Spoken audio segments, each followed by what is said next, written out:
I got so much motherfucking design on right now. Break it down, bring it back, make it clap. I got 3 old thoughts, new block, where that thing. Bitches on my line, and you know. Baik, saya akan membahas teori sosiobudaya Vygotsky.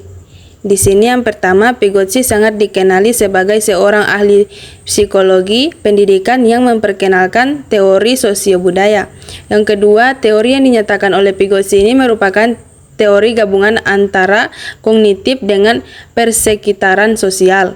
Yang ketiga, teorinya ini juga menyatakan bahwa perkembangan kanak-kanak bergantung kepada interaksi kanak-kanak dengan orang yang ada di sekitarnya, yang akan menjadi alat penyampaian sesuatu budaya yang membantu mereka membina pandangan tentang sekelilingnya. Kemudian di sini ada pandangan Vygotsky mengenai konsep sosial kultural. Yang pertama, teori Vygotsky menawarkan suatu potret perkembangan manusia sebagai sesuatu yang tidak terpisah dari kegiatan-kegiatan sosial dan budaya. Yang kedua, Vygotsky menekankan bagaimana proses-proses perkembangan mental seperti ingatan, perhatian, dan penalaran melibatkan pelajaran menggunakan penemuan-penemuan masyarakat seperti bahasa, sistem matematika, dan alat ingatan. Yang ketiga, menurut Vygotsky, anak-anak lahir dengan fungsi mental yang relatif dasar seperti kemampuan untuk memahami dunia luar dan memuaskan perhatian.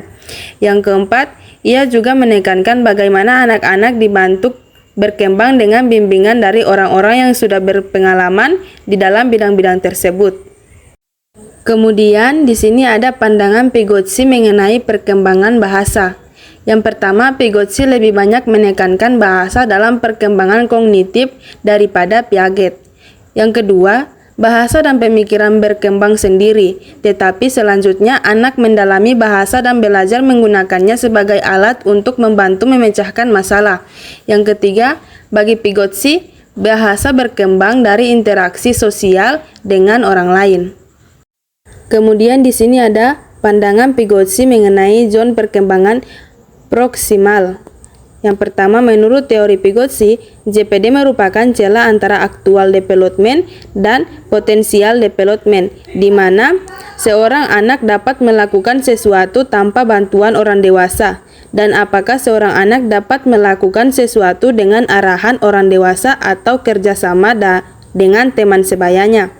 Kemudian, Vygotsky percaya bahwa anak akan jauh lebih berkembang jika berinteraksi dengan orang lain.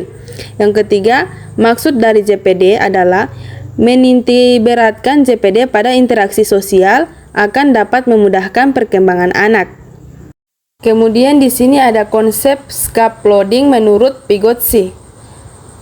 Di sini terbagi menjadi 3. Yang pertama, scaffolding bermaksud kerangka besi atau kayu yang menyokong bangunan. Yang kedua, satu struktur yang mengoyongkan satu struktur yang lain. Apabila struktur yang baru itu sudah kuat atau lengkap dan boleh berdiri sendiri, berarti struktur sokongan itu akan dibangun. Yang ketiga, peracahan atau scaffolding.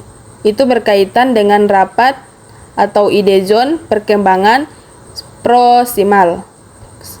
Kemudian yang terakhir di sini ada pandangan Vygotsky mengenai konstruktivisme. Di sini terbagi menjadi 4. Yang pertama, konstruktivisme adalah suatu teori belajar mempunyai satu pedoman dalam falsafah dan antropologi sebaik psikologi. Yang kedua, konstruktivisme yang mempunyai pengaruh besar pada tahun 1930 yang bekerja sebagai ahli psikologi Rusia adalah L.S. Vygotsky yang sangat tertarik pada kesan interaksi belajar dengan rekan sekelas pada pelajar.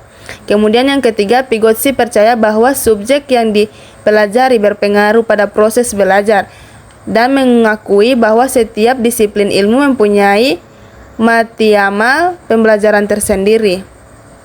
Yang terakhir, Vygotsky adalah seorang guru yang berkaitan untuk mereka kurikulum sebagai fasilitator dalam interaksi pelajar.